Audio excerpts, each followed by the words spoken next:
Hey guys, what's up? It's Gray. How's everybody doing tonight?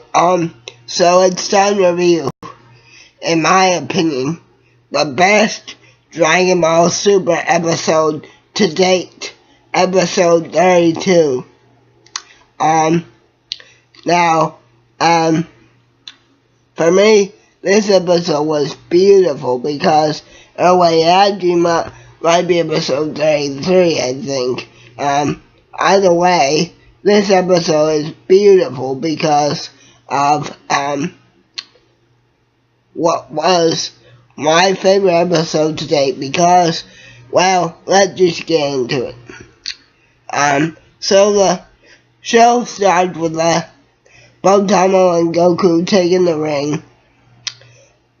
And I'll say one thing to start off with. I love the announcer for the tournament. He kind of reminds me of a Green Majin Buu because he has the same kind of antenna on his head, but he also reminds me of a lot of the announcer from the World Martial Arts Tournament on Earth. So anyway, Goku and Botamo get into the match.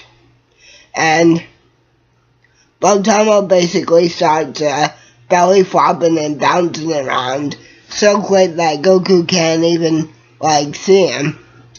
And then Botamo and Champa and Bills sort of get into the kind of camaraderie and rivalry of, oh, our team's gonna kick your team's ass. You haven't seen Botamo's full power. But anyway, while that's going on, Goku realizes that the food he had to eat before the match started hasn't really gone through his system yet. So he quickly does squats to help loosen it up. But before he does that, Botamo's like, oh, Champa told us that you guys from here verse 7 want nothing. And then Goku's like, oh, how could you say that? But then, after he digests his food all the way with a little help from Botamo's energy blast that he shot out of his mouth, Goku quickly realizes that the only way to beat Botamo, since all energy attacks bounce off his skin and all punches bounce off as well, the only way to beat him is to literally just pick him up and literally heave-ho him out of the ring. And that's pretty much the end of that match. And then back to the rivalry between Bills and Champa for a minute. Everybody's in a bit of a disagreement as to whether the ring out should count. But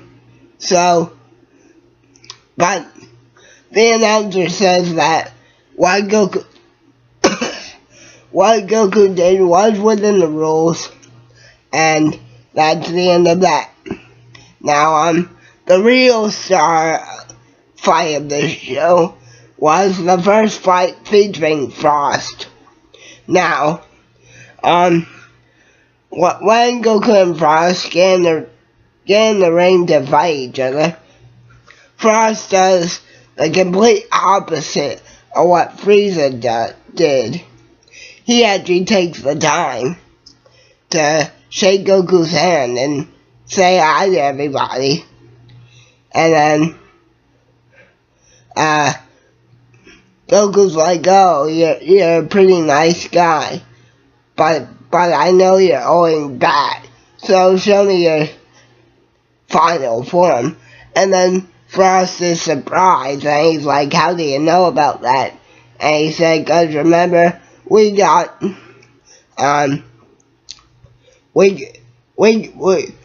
somebody just like you in our universe. So Frost quickly resorts to Frieza's second form that he used on Planet Namek, but something really honorable I find about Frost is that he's not really in the tournament to beat Universe 7. What we find out is that the only reason he joined Chamba is because he's basically like the peacekeeper of what's left of the world on Universe 6.